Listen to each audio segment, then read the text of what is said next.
Assalamualaikum warahmatullahi wabarakatuh. Alhamdulillah, nahmaduhu wa nasta'inuhu wa nastaghfiruh wa na'udzu billahi min sururi anfusina wa min sayyiati a'malina. May yahdihillahu fahuwal muhtadi wa may yudlil falan tajida lahu waliyyan mursyida. Subhana la ilma lana illa ma 'allamtana innaka antal alimul hakim. Iwanidin kajian Majelis Talim Nurul Huda yang insyaallah dirahmati oleh Allah Subhanahu wa taala. Kita jumpa lagi dalam semoga sahabat dan Bapak Ibu semua dalam lindungan Allah taala, dan semoga diberi kesehatan yang bisa untuk selalu beraktivitas, semuanya mengabdi kepada Allah. Yang berbahagia, kajian malam ini santai-santai saja sambil kita membahas surah Al-Baqarah ya. Kita lanjutkan ayat 75.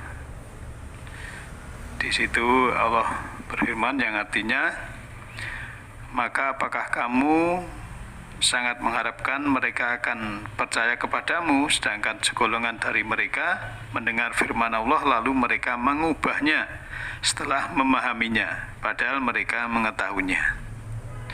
Jadi Bani Israel ini luar biasa ya. Dia kan istilahnya afatat mauna ayu minu, apakah kalian mengharapkan bahwa mereka akan percaya lakum kepadamu, waqad kana farikum minhum, dan sungguh ada segolongan dari mereka yasma'una kalamullah, mereka mendengarkan perkataan Allah, summa yuharrifunahu mim ba'di ma aqaluhu, kemudian lantas mereka mengubahnya setelah mereka ini memahaminya, wahum ya'lamun, sedangkan mereka itu sebetulnya mengetahui. Ini kan luar biasa ya. Jadi dia mendengarkan firman Allah kemudian mengubahnya. Ya, itulah sangat berani sekali kalau orang yang sudah menemukan Tuhan kemudian dia ingkar ya, sudah terbuka mata kolbunya kemudian tertutup. Ini lebih lebih keras membekunya hatinya ini daripada orang yang belum membuka mata kolbu. Kalau belum membuka mata kolbu mungkin suatu saat malah bisa, tapi kalau yang sudah pengalaman ya, sudah membuka mata kolbu kemudian tertutup ya, dia merasa lebih ya, sehingga dia malah berani mengubah firman Allah. Nah, maka kalau kita mendapatkan berita apapun itu memang ya bukan hanya yang berhubungan dengan din atau agama, yang berhubungan dengan apapun itu jangan sampai kita mempercayai hanya sepihak. Ya, seperti tentang pandemi ini harus kita buka lebar-lebar pengetahuan kita, jangan sampai kita hanya parsial dalam memahaminya, dalam juga menerimanya. Kita harus tabayun. Jadi kan karena apa? Karena perkembangan teknologi yang sangat pesat saat ini kan mempengaruhi dalam mengelola informasi kita ini. Ya, karena apa? Karena akses digital ini kan mampu menembus batas ruang dan waktu dengan memberi kemudahan bagi kita mendapatkan informasi dari seluruh penjuru dunia, bahkan hanya dalam hitungan detik. Ya, misalnya ya nuwun sewu, kalau hobi saya ini lihat bola misalnya, langsung saja meluncur ke Piala Eropa, Italia lawan Inggris. Pada saat dia main adu penalti menang Italia lah, ini di sini detik ini juga tahu kemarin itu. Kemudian sebelumnya Copa Amerika ya, Brasil sama Argentina misalnya, di sana Argentina yang juara menang ya, satu detik pun di sini juga kita mengetahui dan kita bisa melihat kejadian yang di sana. Nah, inilah namanya ya akses digital yang bisa menembus ruang dan waktu. Jadi masyarakat kita ini memang dihadapkan fenomena di mana informasi begitu melimpah ya sehingga sulit dikendalikan.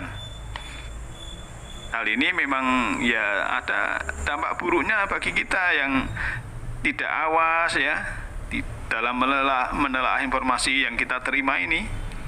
Apalagi kalau belum cukup umur ya, kemudian kontennya itu konten yang tidak edukasi, ya itu akan berbahaya juga untuk generasi. Maka kemampuan literasi yang tak memadai untuk membaca dan memilah informasi bisa membuat kita terjebak informasi yang belum dapat dipastikan kebenarannya. Sebab apa? Sebab di sini ayat tadi ya, dia berani merubah firman Allah ya. Ayat 75 dari surah Al-Baqarah ini. Dan ini ayat ini dulu ya, menceritakan dulu. Ayat itu kan berlaku sekarang dan sampai nanti. Berarti kalau ada ayatnya itu ada pelakunya, dan sekarang juga ada pelakunya, kan begitu. Iya, waktu zaman Nabi ada, mungkin sekarang juga ada, kan begitu. Maka kita diingatkan ya di dalam surat Al-Hujurat ya, surah 49 ayat 6 itu kan, A'udzubillahi minasyaitonirrajim. Ya ayyuhalladzina amanu in ja'akum fasikum binaba'in fatabayyanu antusibu kaum ya, antusibu kaumam bijahalatin fatusbihu alama fa'altum nadimin. Wahai orang-orang yang sudah beriman, apabila datang kalian orang fasik dengan membawa berita, maka periksalah dulu, tabayun dulu, teliti dulu, agar kalian tidak menuduh suatu kaum dengan kebodohan, lalu kalian menyesal akibat perbuatan yang telah kalian lakukan. Jadi jangan sampai kita ini dengan adanya informasi berita ya khususnya di luar Al-Quran, kemudian kita langsung mempercayai ya, kita menyebarkan, kita menyampaikan, ternyata setelah kita paham Al-Quran ternyata itu salah, ternyata itu tidak sesuai dengan firman Allah karena sudah dirubah oleh orang-orang yang tidak bertanggung jawab. Nah inilah yang perlu kita hati-hatikan. Maka oleh Allah disuruh tabayun, jangan sampai kamu itu ya menuduh orang lain, menjustifikasi ataupun apa itu istilahnya menghakimi orang lain dengan kebodohan kita karena kita salah informasi ini ya. Nah, itu ini berbagi ya. Kemudahan mendapatkan informasi ini kan didukung kemudahan dalam menyebarkan juga ya, lewat medsos itu ya, baik Facebook, WhatsApp, lain YouTube dan lain sebagainya ya. Itu kan ada fasilitas membagikan maksudnya atau meneruskan ya, meneruskan informasi yang kita dapat. Nah itu bahayanya kalau ada pesan berantai yang isinya hoax atau isinya menipu atau isinya itu tidak sesuai dengan kenyataan. Ataupun kalau yang berhubungan din agama ya, itu sudah dirubah, sebenarnya itu bukan dari Allah, kemudian dinyatakan ini dari Allah. Ini kan berbahaya sekali.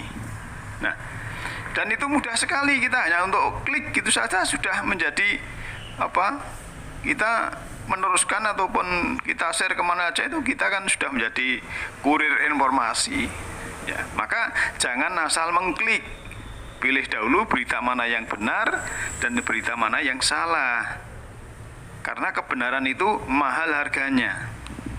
Sebab apa? Kan saya ceritakan yang episode berapa itu kan ada kebenaran dan kebohongan itu kan mandi di sungai, mandi di kali. Ya, melepaskan pakaian di atas. Ya, tapi kebenaran dan kebohongan ini setelah mandi yang naik duluan adalah kebohongan atau kesalahan atau ya, kebohongan ini tadi kemudian setelah di atas memakai pakaian daripada kebenaran. Yang akhirnya dia ya membawa kebohongan kemana-mana tapi pakai kebenaran.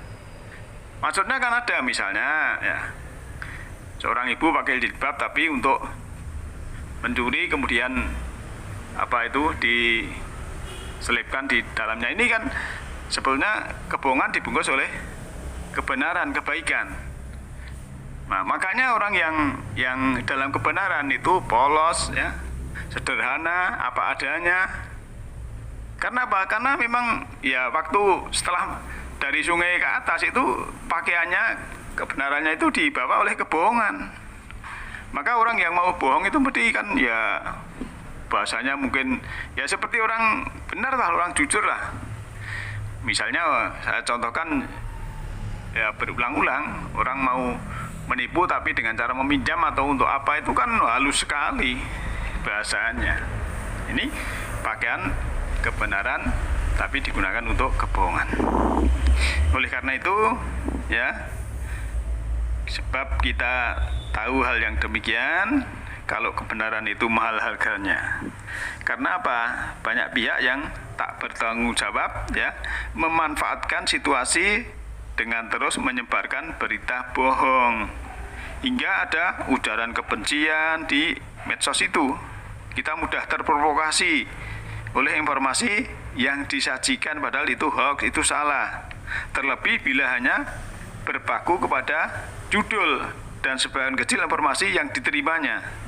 Nah, Al-Quran itu bersikap bahwa berita bohong itu akan dimintai pertanggungjawaban oleh Allah.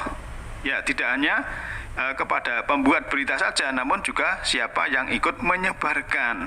Ya, tuh kalau kita membaca surat An-Nur ayat 11 sampai 15 itu, siapa yang menyebarkan itu kena. Ya. Maka mari budayakan membaca informasi secara tuntas sehingga pemahaman yang terjadi menjadi utuh, menjadi holistik dan menyeluruh sebagai bagian dari tabayun. Insya Allah kita akan mampu membentengi diri dari informasi yang bersifat provokatif maupun informasi yang tidak benar dan tak bertanggung jawab. Nah, intinya berbagi ya. Maka kalau dahulu ada orang yang berani mengganti firman Allah, ya itu mungkin sekarang orang juga mungkin tidak sengaja bisa, misalnya dapat apa itu postingan ya, postingan di WhatsApp misalnya, itu akan ada kejadian begini ya, terus kejadian-kejadian itu sebenarnya tidak sesuai dengan Al-Quran. Tapi di bawahnya sendiri itu diberi siapa yang menyebarkan kebaikan akan kembali kepada dirinya sendiri. Nah, ini betul memang kebaikan itu kembali kepada dirinya sendiri. Tapi yang di atas tadi yang disampaikan itu benar tidaknya, itu kan perlu cross check dengan Al-Quran sebagai furqan. Furqan adalah laboratorium kebenaran. Nah, intinya berbagi ya. Maka ayat 75 ini sebetulnya korelasinya di ayat 78 dan 79. Ya, mungkin tempo hari juga sudah kita bahas secara sepintas ya. Maka dan di antara mereka ya ada yang buta huruf, tidak memahami kitab kecuali hanya berangan-angan dan mereka hanya menduga. Jadi yang namanya ummi ya, kalau ummi itu sebenarnya kalau menurut Al-Quran bukan buta huruf ya. Jadi ummi itu adalah orang yang menyampaikan itu hanya angan-angannya dan juga hanya menduga atau kira-kira. Maka ayat 79-nya, maka celakalah orang-orang yang menulis kitab ya dengan tangannya sendiri, kemudian berkata ini dari Allah, padahal ya itu untuk menjual dan harga yang sedikit. Maka celakalah mereka karena tulisan atau postingan mereka, dan celakalah mereka karena apa yang mereka perbuat. Itu yang berbagi ya. Maka kalau kita melihat beberapa ayat ini, memang sebetulnya kita harus memandang dari sudut pandang kehidupan ini ya. Dalam memandang kehidupan ini kita harus dari sudut pandang Qur'ani. Kita memandang kehidupan ini harus dari sudut pandang spiritual. Kita memandang kehidupan ini harus dari sudut pandang kejiwaan ataupun rohani ataupun yang namanya kesadaran. Tanpa itu, karena apa? Al-Quran itu memang bahasanya bahasa jiwa, bahasa universal, bahasa Tuhan, dan belum tentu yang bisa bahasa Arab itu belum tentu paham Al-Quran. Apalagi yang tidak tahu bahasa Arab, kan gitu. Ya kita memang harus juga, misalnya anak sorob, ya itu juga bagi yang mampu bagus sekali. Misalnya mengartikan ya ayyuhalladzina amanu, itu biasanya hanya di serampang hai orang beriman, padahal itu ya hai ayuha manakah dia alladzina orang-orang amanu yang telah beriman, karena fi'il mati. Jadi artinya bukan hanya hai orang yang beriman, tapi hai manakah dia orang-orang yang telah beriman, misalnya begitu. Jadi lebih apa ya? Lebih enak kan begitu. Nah, ini berbahagia. Maka dalam hal ini ya, kalau kita melihat situasi dan kondisi mana yang benar, mana yang salah, kita harus menggunakan mata kolbu, menggunakan jiwa, tidak hanya pikiran, sehingga kita dalam memandang kehidupan ini selalu dari sudut pandang spiritual, selalu dari sudut pandang kejiwaan universal, yang semua itu adalah Allah sudah memperlihatkan lewat kehidupan ini. Karena untuk melewati fase-fase kehidupan dengan wajar, kita harus jadi diri sendiri, bersikap dewasa, dan selalu bersyukur ya. Hati-hati loh dah, nah, kalau orang yang tidak pernah jadi diri sendiri itu kan biasanya kekanak-kanakan. Kalau anak-anak itu kan apa saja diceritakan ya. Tapi maaf, ini saya bukan melarang curhat. Sekiranya curhat itu pada orang yang tepat dan membuat jadi rileks dan tenang, itu tidak masalah. Tapi jangan sampai kita ini kebablasan lalu kekanak-kanakan. Nah, sebab apa? Ya memang Al-Quran supaya kita ini dewasa dan cerdas. Dewasa dan cerdas itu ya dimensinya luas sekali. Oleh karena itu, ikhwan yang berbahagia, mari kita tingkatkan kewaspadaan kita, kewajaran kita, dan mudah-mudahan Allah membimbing kita. Dengan malam ini, nasruminallahi wa qarib. Alhamdulillah.